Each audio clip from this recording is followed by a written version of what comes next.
Hello friends, आप सभी देख रहे हैं टेक्निकल एजुकेशन हिंदी। आज के इस वीडियो में हम बात करेंगे कि हमारे जो मटेरियल्स होती हैं उनकी प्रेजेंट में क्या नीड है, उसके साथ साथ इन फ्यूचर हमारी क्या डिमांड आने वाली है, क्या नीड आने वाली है। और उसके साथ ही हम आज डिस्कस करेंगे कि बायो मटेरियल्स क्या होते हैं और सेमीकंडक्टर मटेरियल क्या होते हैं। तो वीडियो को स्टार्ट करने से पहले मैं बता दूं कि ये जो हमारा इंजीनियरिंग मटेरियल सब्जेक्ट है उसका ये थर्ड लेक्चर है। इससे पहले हम ऑलरेडी 2 लेक्चर कवर कर चुके हैं जिसमें हम इंट्रोडक्शन पार्ट को एकदम डिटेल में डिस्कस कर रहे हैं। तो आप अगर डिटेल में सारी चीज़ों को जानना है तो आप हमारे अदर 2 लेक्चर उनको देख सकते हैं। तो चलिए आज के इस वीडियो को स्टार्ट करते हैं। सबसे पहले हम बात करते हैं प्रेजेंट एंड फ्यूचर नीड्स की। तो जो इंजीनियरिंग मटेरियल है उनको हम पहले ही बता देते हैं कि इनकी क्या इंपॉर्टेंस होती है। जो इंजीनियरिंग मटेरियल होते हैं उनकी काफ़ी ज़्यादा इंपॉर्टेंट होती हैं, क्योंकि कोई भी हमें इनोवेशन करना होता है, कोई डेवलपमेंट करना होता है, तो उसमें जो मटेरियल्स होते हैं वो काफ़ी मेन रोल प्ले करते हैं।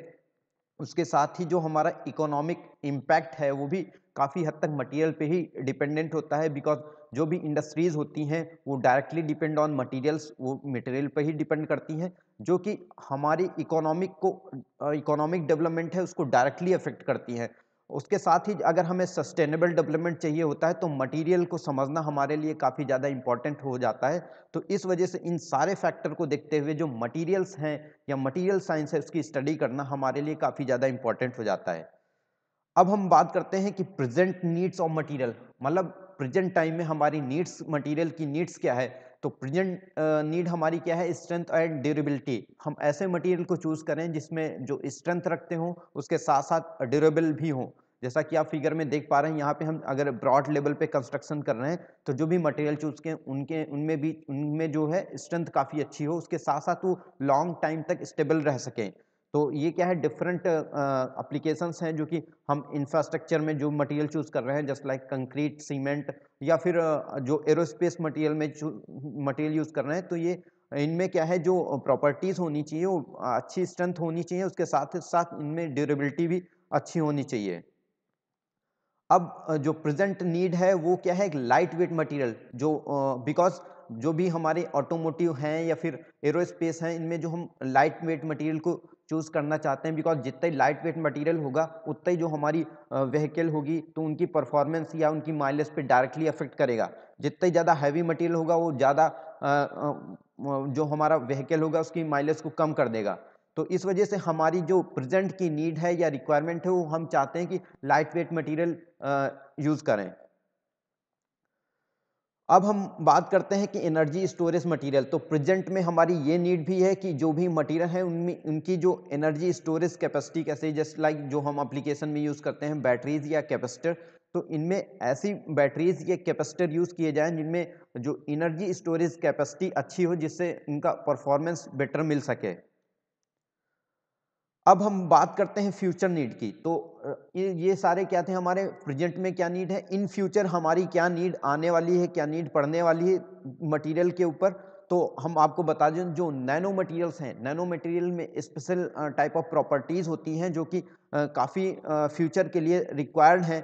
इनमें जो भी हमारे नैनो मटेरियल्स हैं वो इलेक्ट्रॉनिक्स फील्ड में और मेडिसिन फील्ड में काफ़ी हद तक मेन रोल प्ले करने वाले हैं। तो इनका डेवलपमेंट, इनको समझना काफ़ी हमारे लिए ज़रूरी हो जाता है। जैसा कि एग्जांपल में आप देख पा रहे हैं, ये कार्बन नैनो ट्यूब और ग्राफीन है, जो कि क्या है, ये हमारे इलेक्ट्रॉनिक्स फील्ड में और मेडिकल फील्ड में काफ़ी फ्यूचर में रिसर्च में काफ़ी हेल्प करने वाला है। उसके साथ ही जो हमारी फ्यूचर नीड में हमारा स्मार्ट मटेरियल आ जाते हैं, जो कि जो सेंसर और एक्चुएटर में मेन रोल प्ले करने वाले हैं। तो जैसा कि आप फिगर में देख पा रहे हैं, ये हमारा मटेरियल है। अगर हम इसको कंप्रेस करते हैं तो ये क्या है, एक इलेक्ट्रिसिटी प्रोड्यूस करता है, जैसा कि हम इस मीटर में देख पा रहे हैं, करंट का फ्लक्चुएशन हो रहा है। तो इस वजह से जो हमारी नीड पड़ने वाली फ्यूचर में इन टाइप ऑफ मटेरियल की पड़ने वाली है। अब नेक्स्ट मटेरियल जो है हमारा सस्टेनेबल मटेरियल, बिकॉज हम सभी जानते हैं कि जो हमारा डेली लाइफ में हम देख रहे हैं कि जो एनवायरनमेंट है वो काफ़ी बैड फैक्टर उसके पड़ रहे हैं, बिकॉज मटेरियल हम देख पा रहे हैं कि जो सिंगल यूज़ प्लास्टिक यूज़ कर रहे हैं तो इन्वायरमेंट में फैल रही है, जो कि इन्वायरमेंट को बैडली अफेक्ट कर रही है। तो हमारा रिक्वायरमेंट ये है कि जो सस्टेनेबल डेवलपमेंट हो, मतलब इन्वायरमेंट को कोई भी अफेक्ट ना करे। तो इस चीज़ को लेके हम काफ़ी अवेयर हैं, और फ्यूचर में हमारी उन मटेरियल की रिक्वायरमेंट है जो कि इन्वायरमेंट फ्रेंडली प्रोडक्ट हों। जैसा कि आप फिगर में देख पा रहे हैं, हम अगर ऐसे बैग्स का यूज़ करें जो कि डिकम्पोजेबल हों, जो कि इन्वायरमेंट को हार्म ना पहुंचाते हों, उसके साथ ही ऐसे मटेरियल्स हों जो जिनको रिसाइकिल किया जा सके। तो फ्यूचर में हमारे इन मटेरियल की नीड पड़ने वाली है, तो इसको भी हमें हमारे समझना काफ़ी ज़रूरी हो जाता है।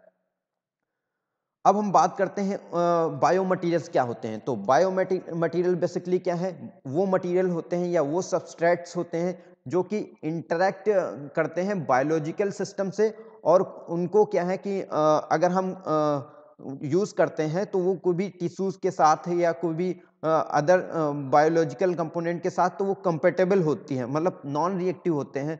तो वो एक तरीके से एक हम टिश्यूज़ को रिप्लेस करने में काफ़ी रोल प्ले करते हैं। अब हम इनके कैरेक्टरिस्टिक्स की बात करें तो ये क्या है, बायोलॉजिकल सिस्टम के साथ पूरी तरीके से कंपैटिबल हो जाते हैं, कोई भी हार्म नहीं पहुंचाते हैं। और उसके साथ साथ हम उनको अगर यूज़ करते हैं तो कोई भी हम ट्रीटमेंट कर सकते हैं। जस्ट लाइक मान लीजिए कि हमें टीथ का ट्रीटमेंट करना है, या फिर बोन का ट्रीटमेंट करना है, या फिर अदर टिश्यूज़ का ट्रीटमेंट करना है, तो हम बायो मटेरियल का यूज़ करके उनको रिपेयर एंड मेंटेन कर सकते हैं। जैसा कि हम देख पा रहे हैं, ये different type of bio materials हैं जो कि हम मेटल्स में यूज़ करते हैं।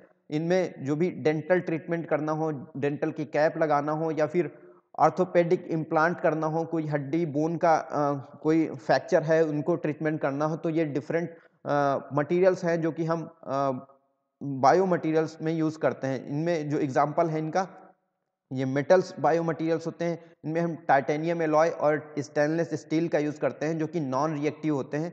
तो ये कंपैटिबल विद बायो मटेरियल हैं। वहीं अगर हम पॉलीमर्स की बात करें तो पॉलीमर्स जो हैं वो भी बायो कंपैटिबल मटेरियल होते हैं। इनको हम ड्रग डिलीवरी सिस्टम में, या फिर हम इसको स्टड्स में यूज़ करते हैं, जो कि हम देख पा रहे हैं यहाँ पे। हम जो भी यहाँ पे क्या है देख पा रहे हैं, यहाँ पे हम ग्लूकोज वगैरह अगर ड्रग डिलीवरी करते हैं तो हम यहाँ पे पॉलीएथिलीन या पॉलीलैक्टिक एसिड इन मटेरियल का यूज़ करते हैं। अब हम बात करते हैं सेमीकंडक्टर्स। तो सेमीकंडक्टर बेसिकली क्या होते हैं कि जो सेमीकंडक्टर जिनकी कंडक्टिविटी कंडक्टर्स और इंसुलेटर के बीच की होती है, उन्हें हम सेमीकंडक्टर कहते हैं। जैसा कि आप फिगर में देख पा रहे हैं, यहाँ पे सेमीकंडक्टर का जो इलेक्ट्रॉन का मूवमेंट है वो यहाँ पे शो हो रहा है। तो अब हम बात करते हैं कि इम्पोर्टेंस इन इलेक्ट्रॉनिक्स। तो सेमीकंडक्टर्स का काफ़ी ज़्यादा इम्पोर्टेंट होता है, बिकॉज हमारे कोई भी इंस्ट्रूमेंट हैं जैसे कंप्यूटर है, या फिर हमारा मोबाइल है, या फिर अदर इलेक्ट्रॉनिक गैजेट होते हैं, तो उनमें हमारे इलेक्ट्रॉनिक्स इक्विपमेंट का काफ़ी इम्पोर्टेंट होता है। तो इसमें कई सारे एप्लीकेशंस यूज़ किए जाते हैं, जस्ट लाइक ट्रांजिस्टर हो गया, डायोड हो गया। तो ये सब क्या है, इंस्ट्रूमेंट हैं जो कि क्या है, इलेक्ट्रॉनिक्स गैजेट्स में यूज़ होते हैं। इनमें जो मेन मटेरियल यूज़ होता है वो सिलिकॉन या फिर जर्मेनियम मटेरियल यूज़ करते हैं, जो कि क्या है, सेमीकंडक्टर्स इनसे बनाए जाते हैं। अब हम बात करते हैं कि सेमीकंडक्टर डिवाइस की। तो सेमीकंडक्टर डिवाइस में ट्रांजिस्टर एंड डायोड होते हैं, जैसा कि आप फिगर में देख पा रहे हैं। जो ट्रांजिस्टर हुए हैं वो उनका जो एप्लीकेशंस है वो स्विचिंग एंड इलेक्ट्रॉनिक सर्किट में यूज़ किया जा रहा है। जैसा कि आप यहाँ देख पा रहे हैं, ये क्या है, सेमीकंडक्टर्स में ट्रांजिस्टर है। ट्रांजिस्टर क्या है, इस सर्किट को ओपन और क्लोज करने में यूज़ किया जाता है। वहीं अगर हम बात करते हैं डायोड की, तो डायोड क्या है, ये अलाउ करता है करंट फ्लो को वन डायरेक्शन में। यहाँ पे हम देख पा रहे हैं कि ये वन डायरेक्शन में करंट के फ्लो को अलाउ करता है। तो इस तरीके से हम टोटल जो मटेरियल है उनकी प्रेजेंट में क्या नीड है, फ्यूचर में क्या नीड है, उसके साथ साथ इन फ्यूचर हम जो बायो मटेरियल यूज़ कर रहे हैं या फिर सेमीकंडक्टर मटेरियल यूज़ कर रहे हैं, इनकी क्या उपयोगिता है, इनका क्या इम्पैक्ट पड़ने वाला है, इन सारी चीज़ों को हमें समझना काफ़ी ज़रूरी और रिक्वायर्ड हो जाता है। तो हमें इन सारी चीज़ों को डिटेल में जानना और समझना काफ़ी ज़रूरी होगा, बिकॉज़ हम इंजीनियर्स हैं, हम इस चीज़ों को आगे किसी भी चीज़ को डेवलप करने वाले हैं या बनाने वाले हैं, तो हमें मटेरियल्स की जानकारी अच्छी खासी होनी चाहिए। तो आई थिंक आज के इस वीडियो में हम हम सब ने इस चीज़ को जाना होगा कि हमारी नीड्स क्या है, प्रेजेंट में क्या नीड है, फ्यूचर में क्या नीड है। तो आई थिंक अगर ये वीडियो आपको अच्छा लगा तो प्लीज़ अपने दोस्तों को शेयर करें। साथ ही अगर आप हमारे चैनल पर पहली बार आए तो चैनल को सब्सक्राइब भी कर लें। Okay, thank you for watching this video. Okay, good bye.